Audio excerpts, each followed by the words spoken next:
नमस्कार, मैं विजय Bishnoi Shri Ganganagar YouTube channel में आपका स्वागत है। और हम पढ़ रहे थे मेवाड़ का इतिहास, और मेवाड़ का इतिहास खास हमारा दूसरा दिन है।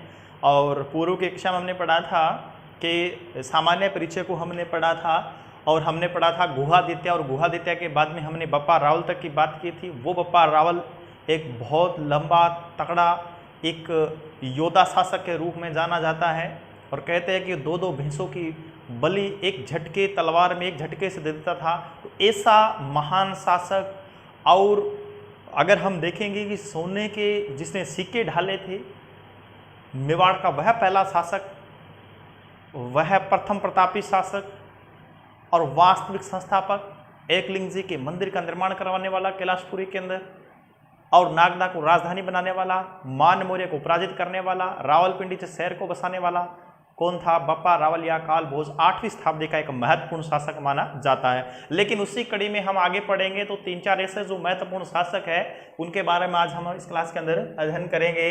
तो चलते हैं आगे। उसमें आज अपने इसमें आगे देखेंगे वो है अलहट। कौन है भाई? अलहट तीसरा जो महत्वपूर्ण शासक है, यानी तीसरा जो महत्वपूर्ण शासक है इतिहास के दृष्टिकोण से देखा जाए तो उसका नाम क्या है? अलहट है। और अलहट के बाद में हम आगे देखेंगे तो उसका नाम आया होगा शक्ति। क्या नाम हो जाएगा? शक्ति कुमार। और शक्ति कुमार के बाद में हम आगे इस कड़ी में पढ़ेंगे रण सिंह। उसके बाद में किसको पढ़ेंगे हम? रण सिंह को पढ़ेंगे। और रण सिंह के बाद में हम पढ़ेंगे जेत्र सिंह को। रण सिंह के बाद में जेत्र सिंह को। यानी इनका कोई न कोई ऐतिहासिक पक्ष रहा है, और हमारे एग्जाम के दृष्टिकोण से ये जो आगे की जो वंशावली में है ये 3-4 लोग आगे महत्वपूर्ण हो सकते हैं, और इनके बारे में अपने आगे पढ़ेंगे। तो अपने आगे शुरू करेंगे किसको? सबसे पहले अलहट के बारे में। अलहट के बारे में देखो, अलहट के समय में पहले राजधानी कौन सी थी? नागदा थी। कौन सी राजधानी थी? नागदा। यानी इसके समय में जो राजधानी थी वो थी नागदा। वर्तमान में उदयपुर वाले क्षेत्र में ये पड़ता है नागदा। लेकिन इसने क्या किया? अपने नाम पे, इसने अपने नाम पे ही आगे चलकर अलहट से आहड़, यानी अपना नाम अलहट है तो इसने आगे चलकर राजधानी का जो केंद्र बिंदु बनाया है वो कौन सा बनाया है? आहड़ को। तो यही याद रखना है, यहां से याद रखना है। यहां से अच्छा प्रश्न एग्जाम में बनता है कि सर्वप्रथम नागदा से आहड़ को राजधानी बनाने वाला शासक कौन था? तो उसका नाम क्या हो जाएगा? अलहट हो जाएगा। इसका मतलब है अलहट की जो राजधानी बाद में हो जाती है वो कौन सी हो जाती है? यही इसकी राजधानी मानी जाती है। लेकिन अगर आप देखोगे शिलालेखों का अगर हम थोड़ा सा अध्ययन करते हैं तो जो अलहट है, अलहट के समय के अंदर एक व्यापारी केंद्र के रूप में मेवाड़ की पहचान होती है, वो आहड़ क्षेत्र से ही होती है। ये आपके लिए महत्वपूर्ण बात रहेगी। यहाँ पे इसने इसको क्या बनाया था? राजधानी बनाया था। आहड़ को क्या बना लिया इसने? नागदा से राजधानी बनाया था। लेकिन इसके विवाह की कहानी जब हम पढ़ते हैं, यानी इसके जब हम विवाह की कहानी पढ़ते हैं तो विदेशी राजकुमारी के साथ में इसका विवाह होता है। इसका मतलब है मेवाड़ का प्रथम अगर हम देखेंगे कि अंतरराष्ट्रीय विवाह मेवाड़ का अगर देखने को कहीं मिलता है तो वो कौन सा है? वो अलहट के द्वारा होता है। और इसके शादी होती है हरिया देवी से। इसकी शादी किससे होती है? हरिया देवी से। देखो ये हरिया देवी है, हुण राजकुमारी है, यानी ये कौन से कुल से है? हुण राजकुमारी हरिया देवी से शादी होती है। साहब विदेशी राजकुमारी है, घर में आती है हमारे मेवाड़ में, तो आप जानते हो विदेशी राजकुमारी घर में काम तो करेगी नहीं। इसका मतलब है कि मेवाड़ में ही अलहट के समय में नौकरशाही व्यवस्था की क्या होती है? शुरुआत होती है। तो इसका मतलब इसके समय में एक दूसरा बड़ा नवाचार देखा जाता है, वो कौन सा है? नौकरशाही व्यवस्था। कौन सी? नौकरशाही जो व्यवस्था है, नौकरशाही जो व्यवस्था की जो शुरुआत होती है वो किसके समय में होती है साहब? तो थोड़ा सा आप इस तरीके से जोड़ लीजिएगा। हरिया देवी से विवाह होता है हुण राजकुमारी से। उसके बाद में इसके राज्य के अंदर एक जो तंत्र देखने को मिलता है, नौकरशाही तंत्र की अगर हम बात करते हैं तो वो देखने को मिलता है सबसे पहले वो किसके समय में? तो आपका उत्तर हो जाएगा साहब अलहट के समय में। लेकिन ध्यान रखिएगा अलहट से अलहट, देखो अलहट है, अलहट ने आहड़ को राजधानी बनाया। अगर आपसे सीधा ही प्रश्न पूछ लिया जाए आहड़ को मेवाड़ में सर्वप्रथम राजधानी का दर्जा किस शासक ने दिया था, तो याद रखिएगा आहड़ से, आहड़ है ना आहड़, तो अलहट, ऐसे आ बना दीजिएगा, अल्हट है तो आहड़ होगा, ये ध्यान रखिएगा। इसके बाद में इसको एक नाम और भी कहा गया था, आलू रावल। क्या कहा गया था? आलू रावल। माना जाता है कि आलू रावल की इसकी क्या मानी जाती है? उपाधि मानी जाती है। अल्हट की जो उपाधि है वो कौन सी है? आलू रावल की उपाधि इसकी मानी जाती है। लेकिन इसके समय में, प्रारंभिक समय के अंदर क्या देखा जाता है? मेवाड़ का विस्तारवादी नीति देखने को मिलती है। इसकी जो विदेशी राज्यों के साथ में कूटनीति थी वो देखने को मिलती है। और दक्षिण के अंदर जो राष्ट्रकूट थे, राष्ट्रकूट में इनका ननिहाल था, अर्थात इसकी जो माता थी उसका नाम महालक्ष्मी था, और महालक्ष्मी राष्ट्रकूट राजकुमारी थी जिसका विवाह कभी मेवाड़ में हुआ था, और उसी का बेटा कौन था? अल्हट था। तो इसका मतलब है कि इनको विदेशों से भी और इधर दक्षिण भारत में राष्ट्रकूटों से भी सहयोग मिल रहा था। तो ये बहुत बड़ी बात थी, मेवाड़ के लिए अच्छी बात साबित होती है। तो अल्हट से कोई ज्यादा विशेष एग्जाम में प्रश्न तो नहीं है, लेकिन 3-4 बातें हैं, आपको संक्षेप में इनको समझ लेना है साहब। तो वो कौन सी है? सबसे अच्छा प्रश्न बनता है कि आहड़ को राजधानी का दर्जा देने वाला मेवाड़ का कौन सा शासक था निम्नलिखित में से? आपका उत्तर यहाँ पर क्या आना चाहिए? आहड़ है तो पहले ए को यहाँ ध्यान दीजिएगा और ए को यहाँ अलग कर लीजिएगा। अल्हट ने आहड़ को कहां से बनाई थी? नागदा से बनाई थी। इसके बाद में हरिया देवी जो एक विदेशी हुन राजकुमारी थी, उसका विवाह मेवाड़ के किस शासक के साथ में संपन्न होता है? आपका उत्तर आ जाएगा अल्हट के साथ में। किस शासक को आलू रावल के नाम से जाना गया है? ऐसे आलू बन गया तो ऐसे अल्हट बन गया। नौकरशाही व्यवस्था की शुरुआत किसके शासन काल में होती है? तो यही बात आपको ध्यान में रखनी है कि अल्हट के समय में होती है। एक औद्योगिक केंद्र, एक व्यापारिक केंद्र किसके समय में, प्रारंभिक काल के अंदर मेवाड़ में विकसित होता है या शुरुआत होती है? तो याद रखिए वो भी तो किसी के समय में अल्हट। तो या 4 या 5 प्रश्न एग्जाम में यहां से रहते हैं। अब आगे देखिएगा साहब, अल्हट के बाद में, अगर अल्हट के बाद में हम आगे चलते हैं, ये 10वीं शताब्दी का शासक माना जाता है अल्हट, और 10वीं शताब्दी के आखिरी दशक का एक शासक है जिसका नाम है शक्ति सिंह। यानी 10वीं शताब्दी के आखिरी दशक में अगर हम चलते हैं तो उसका जो एक शासक आएगा उसका क्या नाम होगा? शक्ति सिंह। क्या नाम आएगा भाई? शक्ति सिंह आ सकता है या शक्ति कुमार आ सकता है। याद रखिएगा ये मेवाड़ का शासक है। कौन सी शताब्दी का है ये? 10वीं शताब्दी उत्तरार्ध। इसका मतलब है कि 10वीं शताब्दी के उत्तरार्ध में मेवाड़ का एक शासक बनता है। ठीक, इससे पहले मेरे को यह बताइएगा, कमेंट बॉक्स में जरूर आप उत्तर दे सकते हो कि गुहादित्य कौन सी शताब्दी का शासक था? यानी गुहादित्य कौन सी शताब्दी का शासक था? उसके बाद में दूसरा प्रश्न है बप्पा रावल या कालभोज कौन सी शताब्दी का शासक था? और उसके बाद में अगला प्रश्न हमारा है कि अल्हट कौन सी शताब्दी का शासक माना जाता है। अब आगे इसमें चलिएगा। अब देखो साहब, इसके समय में एक बहुत बड़ी घटना होती है, इसके समय में एक बहुत बड़ी घटना होती है, और आप सब जानते हो साहब, इसके समय में जो राजधानी है वो राजधानी कौन सी थी? आहड़ राजधानी। इसके समय में जो राजधानी है वो कौन सी है? आहड़ राजधानी है। इसी बात को आपसे ध्यान से समझ लेना है। लेकिन इसके पड़ोसी राज्यों में अगर हम बात करेंगे और उनका एक आक्रमण होता है, और वो राजवंश है परमार। कौन सा राजवंश है? परमार राजवंश में आपने 2 लोगों के नाम अक्सर सुने होंगे। एक का नाम आता है मुंज, एक का नाम क्या आता है? मुंज, और इसका भतीजा जिसका नाम आता है भोज। तो ये 2 ऐसे जो लोग हैं ये परमार वंशीय शासक माने जाते हैं, और परमारों का जो उत्कर्ष है वो काफी हद तक इन लोगों ने बढ़ाया है। परमारों में मुंज और भोज का नाम हमेशा बड़े गर्व के साथ में लिया जाता है। तो इन्हीं लोगों ने मेवाड़ राज्य पर क्या कर दिया था?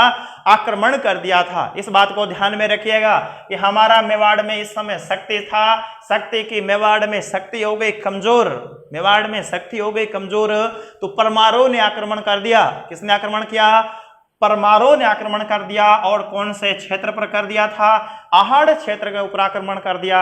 लेकिन हमारा शक्ति सिंह, लेकिन यहां ध्यान दीजिएगा, राष्ट्रकूटों के साथ में अच्छे संबंध थे, तो यहां से एक राष्ट्रकूट शासक भी आया था जिसका नाम आता है धवल।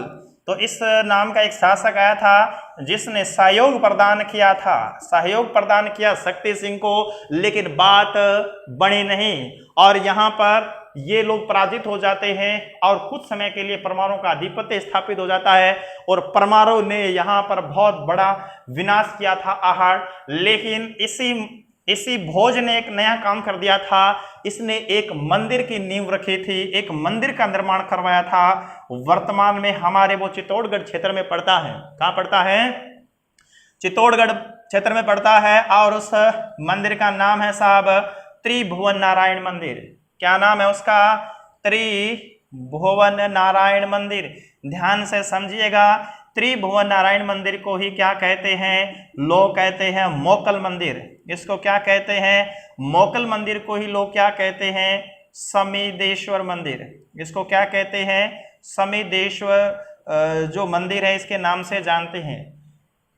अब यहां देखिएगा, बात यहां समझिएगा, एक मंदिर के दो दो तीन तीन नाम देखने को मिल रहे हैं, लेकिन वास्तव में ये किस देवता को समर्पित माना जाता है या किस इष्ट देव का यहाँ पर रहने वाला है? तो शिव, यानी त्रिभुवन नारायण मंदिर है। विष्णु मंदिर, शिव मंदिर, अर्जुन मंदिर, इस प्रकार तमाम नाम आ सकते हैं। आपका उत्तर क्या होना चाहिए? शिव मंदिर है। लेकिन साहब ये मंदिर कहाँ बनाया था? आपको उत्तर आना चाहिए साहब चित्तौड़गढ़ में। कौन सी शताब्दी में बनाया गया था? 10वीं में। कौन से राजवंश के द्वारा बनाया गया था? परमार वंशीय राजा भोज ने 10वीं शताब्दी में चित्तौड़गढ़ में एक शिव मंदिर का निर्माण करवाया था और उस शिव मंदिर का नाम है त्रिभुवन नारायण मंदिर। और 15वीं शताब्दी में मोकल मंदिर और समिदेश्वर जैसे मंदिर का नाम उसका पड़ता है। तो बहुत ही महत्वपूर्ण है, बहुत ही महत्वपूर्ण माना जाता है। मारना जब मोकल आएंगे आगे मेवाड़ की राजनीति के अंदर तो आपको जरूर देखने को मिलेगा 15वीं शताब्दी के अंदर हम देखेंगे इसका नाम क्या रख दिया जाएगा? मोकल मंदिर, क्योंकि वो पुनर्निर्माण इस मंदिर का करवाएंगे। तब तक वो आते हैं 500 साल हो जाते हैं इस मंदिर को बने हुए। तो जीर्ण शीर्ण की अवस्था में महाराणा मोकल इस मंदिर को पाते हैं और पुनः उसका क्या करवाते हैं? निर्माण करवाते हैं। तो ये बात आपको ध्यान में रखनी है, ये बात आपको ध्यान में रखनी है। यहाँ आहाड़ राजधानी नष्ट हो गई थी हमारे मेवाड़ शासकों की, ये ध्यान रखिएगा कि परमारों ने आक्रमण किया था आहाड़ को। लेकिन यहाँ आहाड़ से दो प्रकार के प्रश्न अभी बन चुके हैं। ध्यान रखिएगा कि आहाड़ को राजधानी किसने बनाया था? बिल्कुल आसान आएगा, अलर्ट ने बनाया था। आहाड़ राजधानी को कौन से राजवंश के द्वारा नष्ट कर दिया गया था? परमार शासकों द्वारा। यह बात ध्यान में रखिएगा।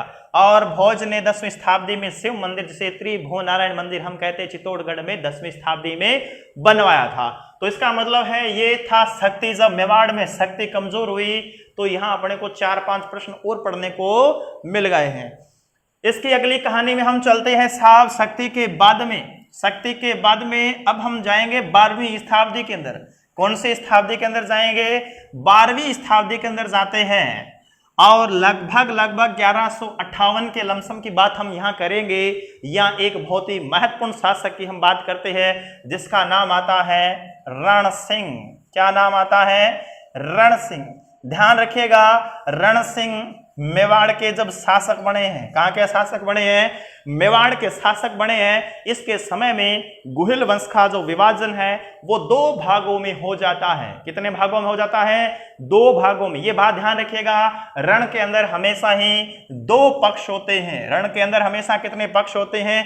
2 पक्ष होते हैं। इसका मतलब है कि रण है, रण का मतलब युद्ध स्थल मान सकते हो, लेकिन इसके अंदर कितने पक्ष होने चाहिए? 2। लेकिन गुहिल वंश कितने भागों में टूट गए? यहाँ पर 2 भागों में इसकी शाखाओं का विभाजन हो जाता है। ये ध्यान रखिएगा। एक शाखा है उसका नाम आता है रावल शाखा। एक शाखा कौन सी है? ये रावल शाखा बन जाती है इसके समय में। और दूसरी जो शाखा बनती है उसका नाम क्या है? राणा शाखा। अब यहां ध्यान देना है, यहां से कुछ आगे की जो भ्रांतियां हैं, सिसोदिया हम किसे कहते हैं, राणा किसे कहते हैं, ये बातें यहीं से क्लियर होनी शुरू हो जाएगी। अब आपसे सीधा ही प्रश्न पूछा जाए कि राणा और रावल शाखा का जन्म किस शासक के समय में होता है, तो बिल्कुल आसान है साहब, रण सिंह के समय में होता है। किसके समय में होता है? रण सिंह के समय में होता है। तो रण में तो 2 ही विभाजन होते हैं, 2 पक्ष होते हैं। तो ये रण में कितने पक्ष हो गए? 2। लेकिन ध्यान रखिएगा इनका जो संस्थापक है वो रण सिंह नहीं है, इन शाखाओं का जो संस्थापक है वो रण सिंह नहीं है, तो कौन है, वो अलग अलग व्यक्ति हैं। तो यहां हम पढ़ेंगे इनके संस्थापक इधर उसके पुत्र ही होंगे, इसके क्या होंगे, जो पुत्र ही हैं वो संस्थापक होंगे। इधर आ जाएगा, उसका नाम आता है छेम सिंह ने कौन सी शाखा शुरू कर दी थी साहब, रावल शाखा। और आप आगे हम पढ़ेंगे समर सिंह का बेटा रावल रतन सिंह रावल शाखा का अंतिम शासक माना जाता है। ये हम आगे पढ़ेंगे कि रावल शाखा का हम एक लाइन लिखते हैं जब रतन सिंह को पढ़ते हैं कि रावल शाखा का अंतिम राजा है। अगर यही प्रश्न आपसे यूं पूछ लिया जाए रावल शाखा का प्रथम शासक कौन माना जाता है, निम्नलिखित में से बताइएगा, रावल रतन सिंह समर सिंह, इस प्रकार से तमाम नाम आ जाए तो वहां आपका उत्तर क्या होना चाहिए, छेम सिंह, रावल छेम सिंह। यही ध्यान रखना है। इसका मतलब है कि पहला राजा रावल शाखा का कौन है, ये छेम सिंह है। और यही बात अगर यहां पूछ ली जाए, इसका ये तो होता है प्रथम, और अगर अंतिम की अगर हम बात करेंगे तो वो कौन हो जाएगा, रतन सिंह, रावल रतन सिंह। इसको फर्स्ट भी कह सकते हो, रावल रतन सिंह फर्स्ट है ये वैसे तो इतिहास में। तो ये बात आप ध्यान में रख सकते हो। अब अपने दूसरी तरफ ध्यान देते हैं। देखो यहां राणा की बात हम करेंगे, लेकिन राणा शाखा इस समय मेवाड़ में नहीं चलेगी, यानी रण सिंह के बाद में छेम सिंह ने मेवाड़ के ऊपर कौन सी शाखा चलाई है, रावल। ओके, अब दूसरी एक शाखा बच गई है साहब, राणा शाखा तो दो बन गई है, लेकिन क्या राणा इस समय मेवाड़ के शासक बनेंगे, इस शाखा को आगे बढ़ाएंगे, इस टाइम तो नहीं करेंगे। लेकिन एक छोटी सी जागीर के अंदर राणा शाखा चलेगी, और वो कौन सी जागीर है साहब, वो है सिसोदा जागीर। कौन सी जागीर है, सिसोदा जागीर है। और सिसोदा जागीर में इसकी जो नींव डाली थी राणाओं की, यानी इनकी जो नींव डाली थी उसका नाम है राहप। उसका क्या नाम है, राणा राहप ने इसकी नींव डाली थी। कौन से जागीर में इसकी नींव डाली गई है, तो याद रखिएगा सिसोदा जागीर में। अब मैंने अभी एक बात बोली कि रावल शाखा का अंतिम राजा है, उसका नाम बताइएगा। मेवाड़ में रावल शाखा का अंतिम राजा है, आप भी कमेंट बॉक्स में उसका नाम बता सकते हो, वैसे तो सामने लिखा हुआ है। तो उसका नाम है रावल रतन सिंह। इसका मतलब है रावल रतन सिंह अलाउद्दीन खिलजी का जो लफड़ा होगा, झगड़ा होगा, युद्ध होगा, उसके बाद में कोई न कोई मेवाड़ का शासक बनेगा, तो वो कौन सी जागीर से ही बनेगा, वो सिसोदा से बनेगा। और उस व्यक्ति का जो नाम होगा उसको नाम होगा राणा। उसका सामने क्या लग गया नाम, इसके राणा हमीर। उसका नाम क्या है, राणा हमीर। अब देखो भाई, गांव के कारण उसके आगे एक नाम और जुड़ जाएगा, सिसोदिया। इसको हम क्या बोले, राणा हमीर सिसोदिया। ये पूरा नाम पढ़िएगा आप, यहां सिसोदिया, कहीं कहीं लिखा होगा सिसोदिया वंश का संस्थापक, या राणाओं का, या मेवाड़ में संस्थापक। अब देखिए दो कंडीशन यहां पर बनती हैं। अब आपसे प्रश्न पूछा जाए कि राणा शाखा का प्रथम शासक कौन है, बिल्कुल उत्तर दीजिएगा साहब, राहप है। दूसरा प्रश्न है, सिसोदा जागीर में राणा शाखा को स्थापित करने का काम किसने किया था, राहप ने किया था। किसने किया था, राहप ने किया था 12वीं शताब्दी में। लेकिन साहब थोड़ा प्रश्न अब घूम के बने।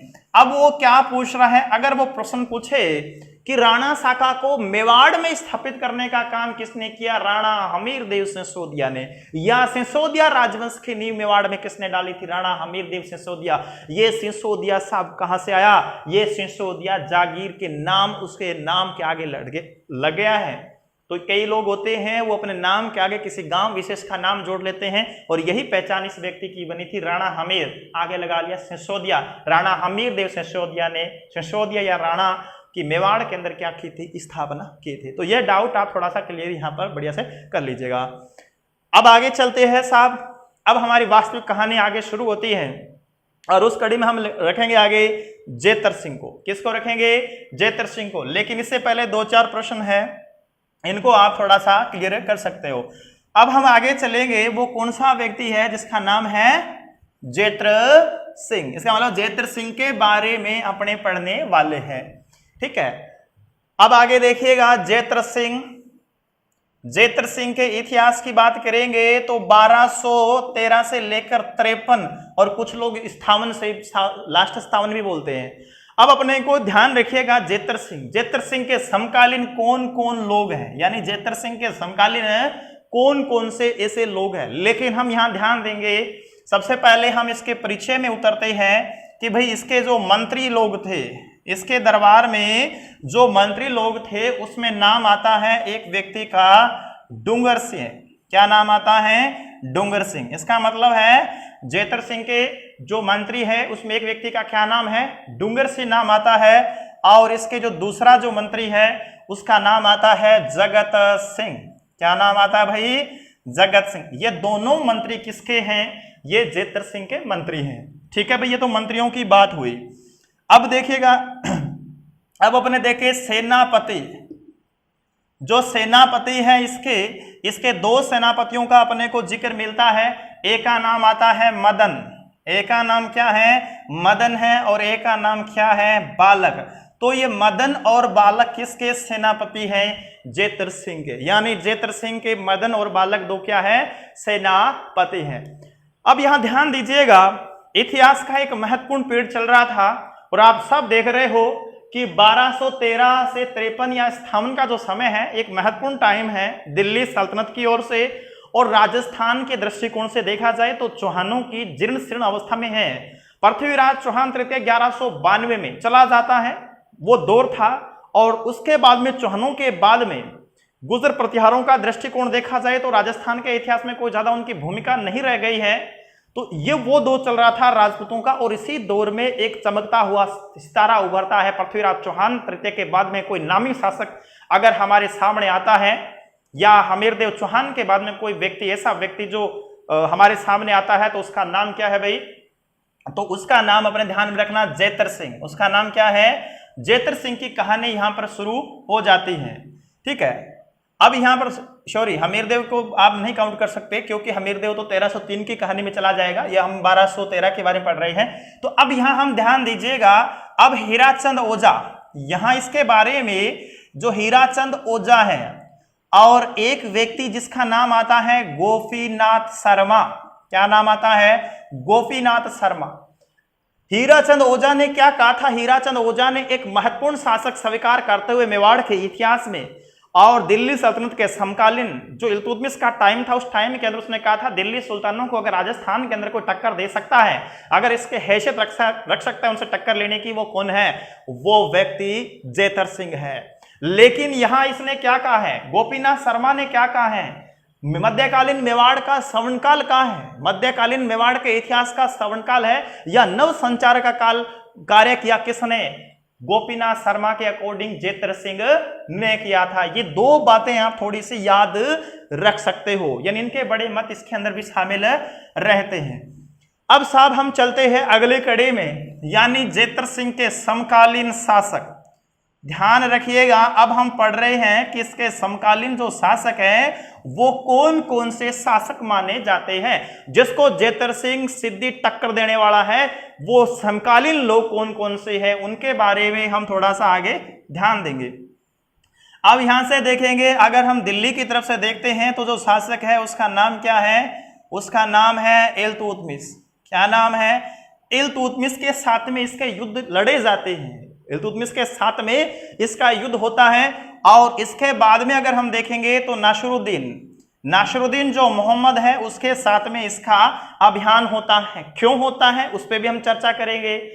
इसके अलावा अगर गुजरात की बात करेंगे तो त्रिभुवन नाम का कोई शासक है, वो कहाँ का है? गुजरात का। तो ये जो गुजरात शासक है उसके साथ में भी इसके लड़ाई झगड़े रहते हैं। एक राजस्थान के जो पाली वाला क्षेत्र है और उस व्यक्ति का नाम है उदय सिंह, अर्थात पाली के अंदर एक स्थान था नाडोल।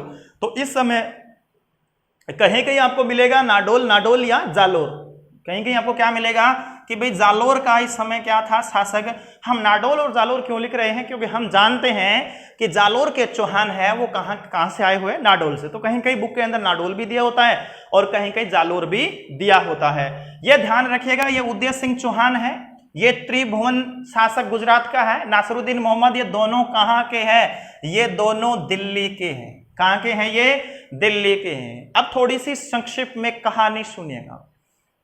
उदय सिंह चौहान के साथ में युद्ध होने का एक प्रमुख कारण था कि जयद्रथ सिंह के पूर्वजों को हराया गया था इस उदय सिंह के दादाजी के द्वारा, जिसका नाम था, आप सब जानते हो, कीर्तिपाल। वो विवाद चल रहा था और उसी विवाद के चलते हुए जयद्रथ सिंह अपने समय का एक महत्वपूर्ण शासक, शक्तिशाली शासक था। इसने डायरेक्ट जालौर के अंदर जाकर चैलेंज किया था किसको? उदय सिंह के साथ में भी इसके युद्ध होते हैं। गुजरात के शासक के साथ में युद्ध होते हैं और विजय प्राप्त इसने की थी। लेकिन इसके बाद में आगे चलते हैं इल्तुतमिश और नासिरुद्दीन मोहम्मद के साथ में। हम जानते हैं कि इल्तुतमिश के बाद में जो महत्वपूर्ण एक व्यक्ति नासिरुद्दीन आता है और उसका जो सेनापति है वो बलबन होता है, और बलबन एक सूझबूझ वाला व्यक्ति था। तो वो एक टक्कर का विषय बनता है। नासिरुद्दीन मोहम्मद का एक भाई था जलालुद्दीन, उसकी वजह से मेवाड़ आना पड़ा था नासिरुद्दीन मोहम्मद जैसे लोगों को, तो वो भी एक विषय बनता है। लेकिन साहब हम ध्यान दीजिएगा, इल्तुतमिश की कहानी शुरू होती है और इस इल्तुतमिश के कुछ लोग क्या मानते हैं, 1223 से या 22 से लोग 29 तक का टाइम मानते हैं कि इनके बीच में जालोर के साथ में क्या हुआ था, विवाद, सॉरी, हमारे यहाँ मेवाड़ के साथ में विवाद हुआ था। अब यहाँ ध्यान दीजिएगा, थोड़ा सा ध्यान यही रखना था आपको यहाँ पे कि भाई इसके समकालीन कौन कौन लोग हैं। तो अब अपने चले आगे, अब अपने इसमें आगे देखते हैं तो हम यहाँ पाते हैं कि जयद्रथ सिंह के युद्ध की स्थिति आ गई है। लेकिन आप कमेंट बॉक्स में उत्तर बताइएगा, इस समय जयद्रथ सिंह की जो राजधानी है उसका नाम क्या है, यानी इसकी राजधानी है उसका क्या नाम है। तो आपका उत्तर क्या आना चाहिए, नागदा। तो इसकी इस समय राजधानी कौन सी थी, नागदा थी। और दिल्ली में इस समय जो सुल्तान है, दिल्ली के अंदर जो सुल्तान है उसका नाम क्या है, उसका नाम है इल्तुतमिश। क्या नाम है इसका, इल्तुतमिश। इसका मतलब है दिल्ली का सुल्तान मेवाड़ राज्य पर आक्रमण के लिए आगे बढ़ रहा है। और इसी अभियान के दौरान इसने आक्रमण कहां पर कर दिया था, नागदा। यानी इस समय हमारे मेवाड़ की जो राजधानी नागदा पर आक्रमण होता है और बहुत बड़ी जनहानि की जाती है, लोगों का कत्लेआम किया जाता है। तुर्क लोगों ने हमारे मेवाड़ के लोगों के घर लूट लिए थे। ये हीराचंद ओझा ने भी यहाँ राजस्थान के इतिहास के अंदर ऐसी बातों को लिखा है। तो ये बहुत बड़ा नरसंहार यहाँ पर देखने को मिलता है। लेकिन इस समय नागदा खतरे में है और नागदा पर बहुत बड़ा आक्रमण होता है, भारी नुकसान होता है। तो यहाँ राजधानी पलायन करने का फैसला किसने लिया था, हमारे जयद्रथ सिंह ने। इसका मतलब है जयद्रथ सिंह यहाँ से भाग जाते हैं नागदा से, और भागकर इस समय वो पहुंच जाते हैं कहां पर, चित्तौड़गढ़ में। कहां पहुंच जाते हैं साहब, चित्तौड़गढ़ के अंदर आते हैं और चित्तौड़गढ़ को क्या बनाते हैं, राजधानी। क्या बनाते हैं, राजधानी बनाते हैं। यही बात ध्यान में रखना है, सर्वप्रथम राजस्थान के इतिहास में, मेवाड़ के इतिहास में चित्तौड़गढ़ को किसी मेवाड़ शासक के द्वारा राजधानी बनाई गई है। तो वो किसके द्वारा बनाई गई है, वो जयद्रथ सिंह के, यानी मेवाड़ के शासकों में सबसे पहले जिसने राजधानी का दर्जा दिया चित्तौड़गढ़ को, वो किसने दिया था, जयद्रथ सिंह ने। और कौन सी शताब्दी के अंदर चित्तौड़गढ़ राजधानी बनी है, 13वीं शताब्दी के अंदर। लेकिन ध्यान दीजिएगा, ये बहुत ही महत्वपूर्ण बात बन जाती है यहाँ पर। वो कैसे, इस बात को समझिएगा कि जो चित्तौड़गढ़ है, चित्तौड़गढ़ में इससे पहले अगर हमने देखा कि भाई चित्तौड़गढ़ में नींव डाली थी गुहिलों की, वो किसने डाली थी, बप्पा रावल ने। तो ये दो बातें सीखिएगा, चित्तौड़गढ़ में गुहिल वंश की नींव किसने डाली थी, बप्पा रावल ने। और दूसरी कड़ी में हमने देखा कि राजधानी किसने बनाई थी चित्तौड़गढ़ को, नागदा के बाद में जयद्रथ सिंह ने। ऐसा क्यों हुआ, ऐसा हुआ इल्तुतमिश के कारण हुआ। लेकिन इस समय हमारा महान शासक मेवाड़ का, वो कब तक खैर मनाने वाला था, उसने पूरी तैयारी के साथ में मदन व बल्लक सेनापति को साथ में लेते हुए आगे किस पर चढ़ाई करने की सोची है साहब, तो वो इल्तुतमिश पे। अब ये एक गांव पड़ता है जिसका नाम आता है भूताला। कौन सा गांव पड़ता है, भूताला। और एक गांव है भूताला गांव। इसी भूताला गांव में क्या होने वाला है, युद्ध होने वाला है। और वो किसके साथ में होने वाला है, इल्तुतमिश के साथ में भूताला गांव का एक युद्ध होता है। और इसी युद्ध के अंदर ये युद्ध कब होता है, लगभग 1227, और कहीं कहीं जो किताबें लिखती है 1228, लेकिन ज्यादातर एग्जाम में 27 को माना गया है। तो आप 27 को ध्यान में रख सकते हो। अगर 27, 28, 29 दिया है तो वहां आप ऑप्शन में 27 ही कीजिएगा, क्योंकि एग्जाम में प्रश्न पूछ लिया गया है। तो यहाँ याद रखिएगा, बहुताला का युद्ध यानी भूतों का टाइम होता है वो 12:30 बजे ही होता है, लेकिन यहाँ 3 मिनट पड़ी थी 12:30 बजे होने में। लेकिन यहाँ जेतर सिंह ने पीट पीट के भूत बना दिया था। किसको भूत बनाया था? इल्तुतमिश को बनाया था। और यहाँ इल्तुतमिश की एक नहीं चली थी, पराजित होकर वापिस चला गया था दिल्ली की तरफ। लेकिन इसमें जीता कौन था? जेतर सिंह। और जेतर सिंह के इस समय सेनापति थे, उसमें मैंने बताया था मदन और बालक, मदन और बालक। लेकिन इसके बारे में एक बहुत ही महत्वपूर्ण जो ग्रंथ मिलता है, जय सिंह सूरी ने एक बहुत ही जो महत्वपूर्ण ग्रंथ लिखा है, उसका नाम क्या आता है? उसका नाम आता है हमीर हद मर्दन। उस ग्रंथ का नाम क्या आता है? उस ग्रंथ का नाम आता है हमीर हद मर्दन। किसके द्वारा लिखा हुआ है? ये जय सिंह सूरी के द्वारा लिखा हुआ है। किसके द्वारा लिखा हुआ है? जय सिंह सूरी के द्वारा लिखा हुआ है। इसके अंदर हमें जो जानकारी मिलती है वो जेतर सिंह और जो इल्तुतमिश है, इनके मध्य युद्ध की जानकारी अपने को मिल जाती है। या यूं कहे कि हमें भूताला गांव के युद्ध की जानकारी मिलती है। किस पुस्तक के अंदर मिलती है? हमीर हद मर्दन के अंदर हमें जानकारी मिलती है। इस बात को आप समझिएगा। लेकिन इसके अलावा भी 2 महत्वपूर्ण जो ग्रंथ लिखे गए हैं, वो ग्रंथ कौन कौन से हैं? तो उसमें एक ग्रंथ का नाम आता है औद निरुक्ति, और एक ग्रंथ का नाम है जिसका नाम है पाक्षिक व्रति। एक ग्रंथ का क्या नाम है? पाक्षिक व्रति। यहां देखिएगा, औद निरुक्ति और पाक्षिक व्रति 2 महत्वपूर्ण ग्रंथ हैं। वो किसके समय की देन मानी जाती है? ये दोनों ग्रंथ हैं वो जेतर सिंह के शासनकाल की हमें जानकारी देते हैं। किसके समय की जानकारी देते हैं? हमें जेतर सिंह के बारे में जानकारी देते हैं। लेकिन औद निरुक्ति है वो आहड़ क्षेत्र में पूरा किया जाता है। और उसके बाद में पाक्षिक व्रति के अंदर जो जेतर सिंह था, उसके एक जो मंत्री था जिसको मुख्यमंत्री का नाम दिया गया है, उसके बारे जिसका नाम था जगत सिंह, उसके बारे में पाक्षिक व्रति के अंदर जानकारी दी गई है। उत्तर से दक्षिण के अभियान जो हुए हैं, लोगों के जो युद्ध हुए हैं, उनके बारे में भी पाक्षिक व्रति के बारे में जानकारी मिलती है। तो ये दोनों ही जो ग्रंथ हैं वो किसके टाइम के माने जाते हैं? वो माने जाते हैं जेतर सिंह के समय के अंदर माने जाते हैं। इसके बाद में अगर हम आगे देखते हैं, इसकी कड़ी में हम आगे देखते हैं तो हम पाते हैं कि जेतर सिंह अपने समय का एक महान शासक था, लेकिन जेतर सिंह ने गुर्जर प्रतिहारों का दमन कर दिया था। ये बहुत बड़ी बात थी कि चौहानों का दमन इसने किया था। चौहानों का दमन इसने उदय सिंह के रूप में किया था। प्रतिहारों का दमन इसने किया था। गुजरात शासकों का दमन किया था। दिल्ली की तरफ इल्तुतमिश, और इल्तुतमिश के जस्ट बाद में नासिरुद्दीन मोहम्मद 1248 के अंदर, और उसका जो सेनापति बलबन था, उन लोगों का दमन उसने किया। और माना जाता है नासिरुद्दीन मोहम्मद का भाई जलालुद्दीन था, उसको शरण इस क्षेत्र में मिली हुई थी, और उसी को खोजते हुए वो इस क्षेत्र में पहुंचे थे। 8-10 महीने तक उन लोगों ने घेराबंदी रखी थी, लेकिन उसमें सफलता किसने प्राप्त की? जेतर सिंह ने। तो ये हमारा एक जेतर सिंह महान शासक माना जाता है। मेवाड़ के इतिहास में, मध्यकालीन मेवाड़ के इतिहास का सवनकाल गोपीनाथ शर्मा ने बोला है, और अपने समय में के शासकों के अंदर एक महत्वपूर्ण शासक के रूप में अपने आप को स्थापित करने का काम किया था। तो वो व्यक्ति कौन है? वो जेतर सिंह है। और हीराचंद ओझा ने इसके बारे में कहा है। और बाकी का हम जो भी हमारा जो टॉपिक है नेक्स्ट है समर सिंह है, रावल रतन सिंह, तमाम जैसे लोग हैं उनको हम अगली क्लास के अंदर करेंगे। कोई भी आपका इस टॉपिक से सवाल हो तो कमेंट बॉक्स में आप मुझसे पूछ सकते हो, उसका बिल्कुल उत्तर दिया जाएगा। और साथ साथ में थोड़ा नोट्स बनाने का प्रयास करते रहिएगा, नोट्स बनाते चले जाइएगा। हमारी जो लगभग 30 क्लास के अंदर मैं चाहूँगा कि 30 क्लास के अंदर मैं पूरा का पूरा मेवाड़ है उसको मैं पूरा करवा दूँ, और हम इसको एग्ज़ाम के दृष्टिकोण के अकॉर्डिंग ही सब चीज़ों को करने वाले हैं। तो आप बिल्कुल हर एक क्लास को देखते रहिएगा और साथ साथ में नोट्स बनाते रहिएगा। मात्र आधे घंटे या 35 मिनट से हमारे जो एक्स्ट्रा टाइम है, इसे हमारी जो स्टडी है वो बेहतर से बेहतर हो सके। बाकी हम मिलते हैं अगली क्लास में, तब तक के लिए धन्यवाद।